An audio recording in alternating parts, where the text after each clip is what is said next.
खबर शामिल कंदासीं आवा सिंध न्यूज़ चैनल मौजूद कराची मलीर मां रिपोर्टर नजीब अहमद ख़ास कैली वारे जे रिवासण नारी मुड़स सां गॾु प्रेस क्लब पहुची प्रेस कॉन्फ्रेंस कंदे साफ़े नालो ॿुधाईंदे ॿुधायो त मुंहिंजो नानो ऐं मुंहिंजी मां लालची क़िस्म जा माण्हू आहिनि ऐं मुंहिंजे मुड़ुस ऐं मुंहिंजे साहुरनि मथां कूड़ा बोहतान बड़ी मूंखे ॿिए हंधि पैसनि एवज़ विकिणो करणु चाहिनि था।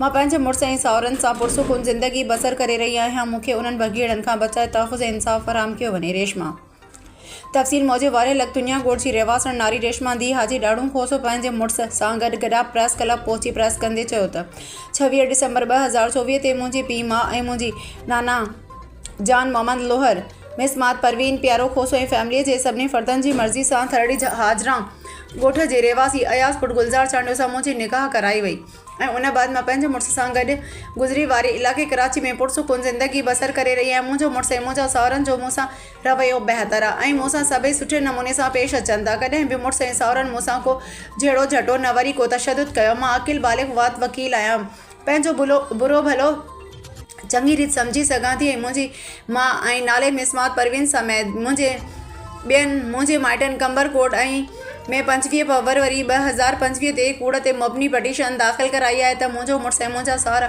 मूं ते तशदुद कनि था। ऐं हल्फ़िया चवां थी त अहिड़ी का बि ॻाल्हि न आहे। ऐं पंहिंजे मुड़ुस सां ख़ुशि आहियां। जेकॾहिं आउं कोर्ट वेंदसि त हू मूंखे अगवा करे ज़बरदस्ती खणी वेंदा। उन करे मूं 2 ॾींहं अॻु कराची सिटी कोर्ट सेशन जज वटि मज़कूरा माण्हुनि ख़िलाफ़ पटिशन दाख़िल कराए छॾी आहे। मां chief justice supreme court Pakistan chief justice Sindh high court इंसानी हुकूक जी तंज़ीमनि IG सिंध DIG लाड़काणा ऐं ॿियनि वसवारनि खां मुतालबो करियां थी त हिन जी कूड़ी पटिशन खे ख़ारिज करे मूंखे वागुनि जे वात खां बचाए मूंखे मुंहिंजे मुड़ुस ऐं साहुरनि जे तहफ़्फ़ुज़ ऐं इंसाफ़ फराहम कयो वञे। मां पंहिंजे मुड़ुस सां ख़ुशि आहियां। मुंहिंजा माइट में पतो था कनि त तोखे हुन ॿिए हंधि ॾियो।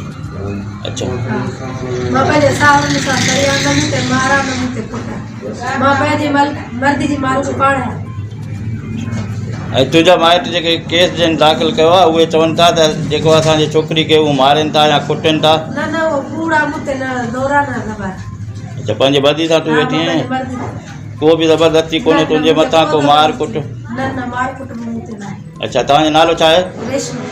रेशमा कंहिंजी धीउ आहे? हाजी ॾाढी। अच्छा तव्हांजे मुड़ुस जो नालो?